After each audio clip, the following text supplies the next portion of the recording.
तो कश्मीर घाटी की शोपियां से ये रिपोर्ट आपने देखी और आपने देखा कि वहां पर भारतीय जनता पार्टी के उम्मीदवार भी लड़ रहे हैं। तो भारतीय जनता पार्टी इस बार जम्मू कश्मीर विधानसभा चुनाव के पहले चरण के चुनाव में दक्षिणी कश्मीर की 16 में से 8 सीटों पर चुनाव लड़ रही है। देखते हैं अपने संवाददाता ऋषि कुमार की ये ग्राउंड रिपोर्ट। कश्मीर घाटी में हालात इस तरीके के हैं कि अब बीजेपी यहां पर अपनी उपस्थिति को दर्ज कराने के लिए एड़ी चोटी का जोर लगा रही है। इस समय हम एक इंटीरियर इलाके में हैं और यहां पर तमाम भीड़ आप देख सकते हैं, जिससे कि जो बीजेपी उम्मीदवार हैं वो पूरी जोशो खरोश के साथ यहां पर जुटे हुए हैं और भारी तादाद में इस इंटीरियर इलाके में भी लोग जुटे हुए हैं।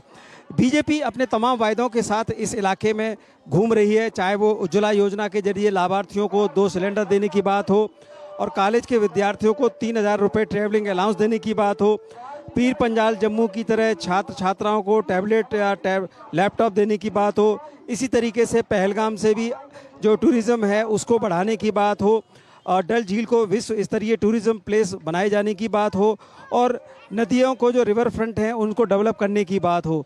तमाम ऐसी बातें हैं जो कि आज बीजेपी अपने वायदों में जो चुनावी घोषणा पत्र है रखने के बाद जो उम्मीदवार हैं वो भी इस बात को दोहरा रहे हैं। और यहाँ जो लोगों में उत्साह है, चाहे वो यहाँ पर गीत संगीत के माध्यम से अगर लोगों के बीच में देखें तो वो अपने आप को आकर्षित करने के लिए तमाम उपाय भी अपना रहे हैं। लेकिन कश्मीर की एक खासियत है कि यहाँ बिना संगीत के कोई काम आगे नहीं बढ़ता है और इसी वजह से यहाँ जब भी कोई चुनाव प्रचार होता है तो उसमें संगीत की जो आगाज़ है वो ज़रूर देखने को मिलती है। और तमाम जो इलाके के जो लोकल कलाकार होते हैं वो अलग अलग वाद्य यंत्रों के माध्यम से गीत संगीत के माध्यम से लोगों को रिझाने की कोशिश करते हैं और ये एक जरिया भी होता है लोगों को एकत्रित करने का।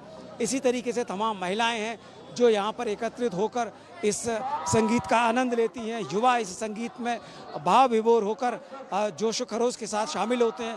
तो ये हमारे लोकतंत्र की खूबी है कि किस तरीके से जनता अलग अलग तरीक़ों से अपने अपने उम्मीदवारों के पक्ष में आती है और खुलकर जिस तरीके से बीजेपी अब घाटी में प्रचार कर रही है उससे लगता है कि वो एक राजनीतिक ताकत के रूप में यहाँ आगे बढ़ना चाहती है। कैमरामैन अनिकेत के साथ ऋषि कुमार, डीडी न्यूज़, दक्षिण कश्मीर।